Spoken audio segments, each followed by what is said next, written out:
بسم اللہ الرحمن الرحیم۔ السلام علیکم دوستو، سیدنا حضرت اسماعیل علیہ السلام کے سسرالی وادی بقا میں ٹھہرے تو اس لیے تھے کہ اس آب و گہ بنجر مٹی اور نکیلے پتھروں کے پہاڑوں کے بیچ سر راہ انہیں میٹھے خوشگوار پانی کا چشمہ آب زمزم نظر آ گیا تھا۔ سیدنا اسماعیل علیہ السلام کی والدہ سیدنا حاجرہ علیہ السلام نے بھی گزرتے قافلے کو اس پانی سے فیض یاب ہونے کی اجازت دے دی۔ وہ ٹھہر گئے، انہوں نے اپنے جھونپڑے بنا لیے۔ یمن کے یہ لوگ قبیلہ جرہم سے تعلق رکھتے تھے۔ اس وادی میں پھر سیدنا حاجرہ کی وفات ہو گئی۔ اس وقت ان کا بیٹا سیدنا اسماعیل علیہ السلام 23 برس کا تھا۔ 10 سال اور گزرے تو سیدنا ابراہیم علیہ السلام پھر وہاں تشریف لائے۔ خدا نے اپنا گھر دونوں باپ بیٹے سے بنوایا۔ سبحان اللہ، وہ لوگوں کو خدا کے اس مقدس گھر کے سفر کے لیے بلاتے، کہتے آؤ اس کا حج کرو، طواف کرو، عمرہ کرو۔ خود وہ اپنی اولاد کے ساتھ آنے والوں کی مہمان نوازی کرتے اور خدا کے گھر کو صاف ستھرا رکھتے۔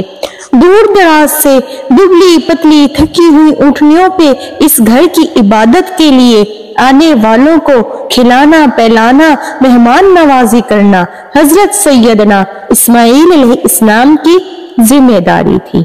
قریب ہی وادی میں ٹھہرے ہوئے بنو جرہم کے سردار مفاز بن عمرو جرہمی کی خوبرو لڑکی رالا سے سیدنا اسماعیل علیہ السلام نے دوسری شادی کر لی تھی۔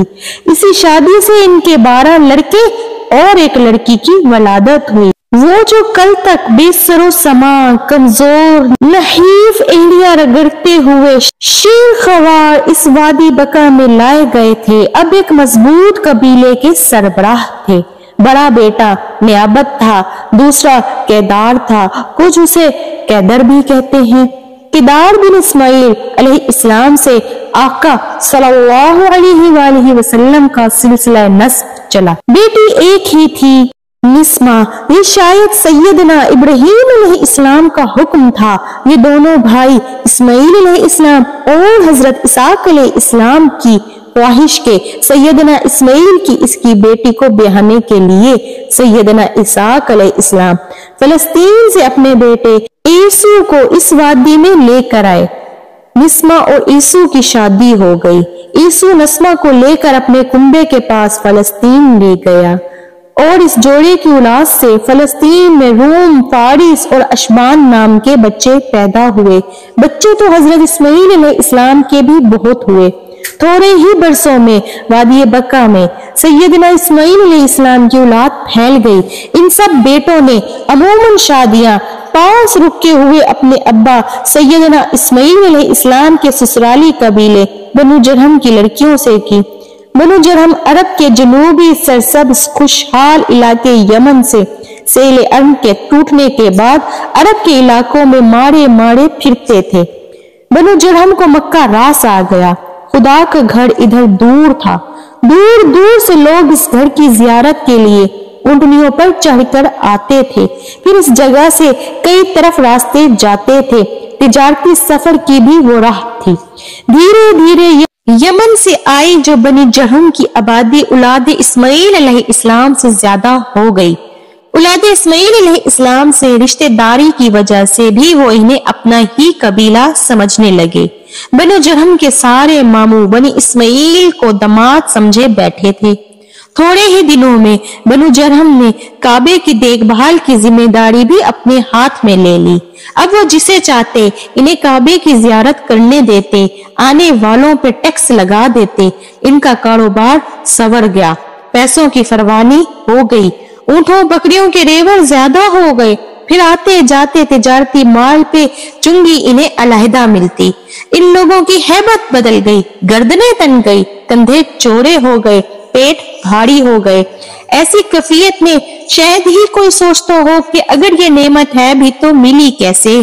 الٹا جس کی طرف سے یہ احتمال ہوتا ہے یہ سارا احسان اس وجہ سے ہوا ہے، بندہ اپنی فطری احسان فراموشی کی وجہ سے اس محسن سے دور ہو جاتا ہے۔ पहले औलाद इस्माइल अलैहिस्सलाम से दूर हुए, फिर इनके बनाए मुकद्दस घर के चौधरी बने रहे, खुदा से बेगाने हो गए। काबा जरूर वहां था, मगर वो इन लोगों के लिए पैसा कमाने की दुकान बन गया। काबे के गिरदा गिर्द इन लोगों ने अपने घर बना लिए। काबे से 40 गज दूर जमजम का कुआं था, वही इनके कबीले का सरदार, वही इनके कबीले के एक मर्द असाफ बिन लैला जरहमी और वादी के बाहर से आई हुई किसी लड़की नाइला बिनते वाइल ने जमजम के किनारे पानी पीते पिलाते बदकारी कर दी। अस्तगफिरुल्लाह। कहते हैं इस गुनाह की पदाश में नाइला और असाफ दोनों के जिस्म पत्थर के बन गए। होना तो ये चाहिए था कि लोग इन पत्थरों पर जाकर किंकरियां मारते, रमी करते।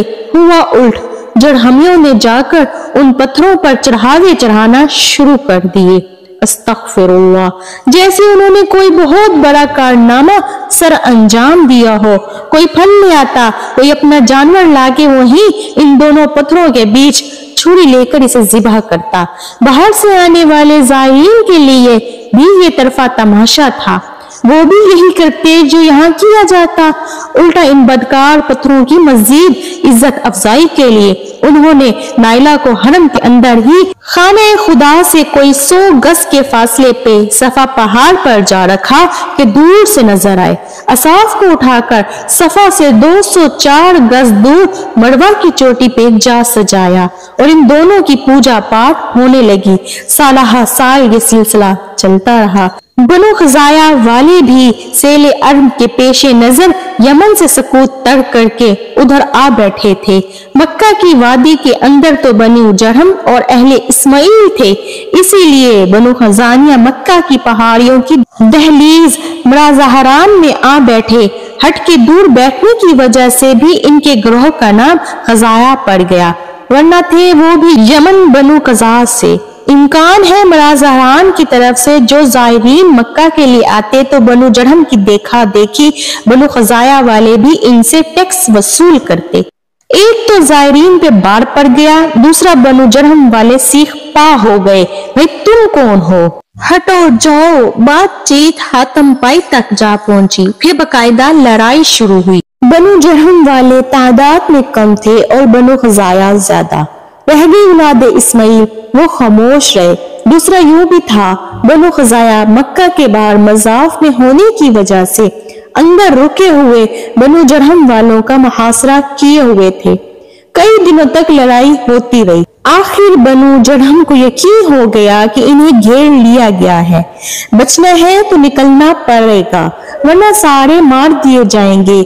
जाते जाते इन्हें एक बदनीयती भरी शरारत सूझी। शायद इन्हें यह भी ख्याल हो कि ये वक्ती मामला है, कुछ दिनों बाद वो वापस पलट आएंगे, इसलिए अपना कीमती सामान कहीं छुपा जाए। कीमत इस सारे इलाके की सिर्फ खाने खुदा से थी। काबा पर चढ़ावे चढ़ते थे, किसी चढ़ावे की कोई आखिरी हद तो थी नहीं। कई कीमती तलवारें, सोने के बने हुए 2 हिरन और बहुत सा चांदी सोने का सामान वो कहां कहां भागे भागे साथ लिए फिरते। उन्होंने सोचा ये सारा सामान यहीं किसी ऐसी जगह छुपाएं कि किसी की निगाह न पड़े, जब फिर वापसी की राह मिले तो आकर निकाल लेंगे। ये सोचते सोचते न जाने इन्हें क्यों असाफ और नाइला की बुतों की पुरानी जगह और काबे से कोई 40 गज के फासले पर जमजम का कुआं नजर आया। शायद उन्होंने सोचा हो जाते हुए बनु खजाया को सजा देनी चाहिए तो वादी का मीठा मुकद्दस पानी भी बंद करते जाएं। सारी कीमती चीजें उन्होंने जमजम कुएं में डाल दी, ऊपर से पत्थर और मिट्टी डाल डाल के सारा कुआं ही बंद कर दिया। ये काम यकीनन उन्होंने किसी तारीख रात में किया होगा, खास तौर पर जब दोनों फरीकों में काबे के गिरदा गिर्द बस्तियों में लड़ाई हो रही थी। लड़ाई में 2 तरफ हमनाम सरदार लड़ रहे थे। बनु जरहम की तरफ से इनके सरदार उमर बिन हारिस जरहमी थे, दूसरी तरफ से उमर बिन आमिर खजाई थे। बहुत दिन लड़ाई जारी रही, बड़ा खून खराबा हुआ, आखिर फैसला हो गया बनु जरहम निकल जाए। लड़ाई खत्म हो गई। बनु जरहम ने हार मान ली और चले गए।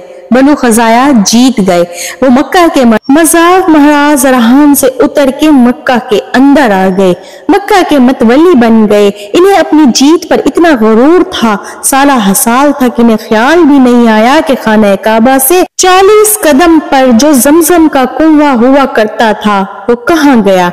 वैसे भी मज़ाफ में रहने की वजह से अंदर की तफसीलात से ज्यादा आगाह नहीं थे। बस्ती में इक्का दुक्का और कुआं भी बन गया था। जमजम की उन्होंने परवाह न की, उल्टा वो इस जगह से उठवाए हुए सफा और मरवा पहाड़ियों पे रखे बदकार असाफ और नाइला के बुतों को वापस इसी जगह पे ले आए, खूब तेल घी से चमकाया, फिर इन पत्थरों को नजराने चढ़ाए और वसूल किए। अस्तगफिरुल्लाह। हारे हुए बनु जरहम के लोग अपने ऊंटों पे सवार होके इस वादी से निकल गए। वो लोग गमगीन थे, उदास अशार पढ़ते हुए जो उनके सरदार उमर बिन हारिस के कहे हुए थे, मक्का को छोड़ गए। अल्लाह पाक का घर बुतों से कैसे पाक हुआ, दोस्तों ये आपको अगली वीडियोस में बताया जाएगा। अगर आपको ये वीडियो अच्छी लगी हो तो चैनल को सब्सक्राइब करके कमेंट में जरूर बताइएगा। जज़ाकल्लाह।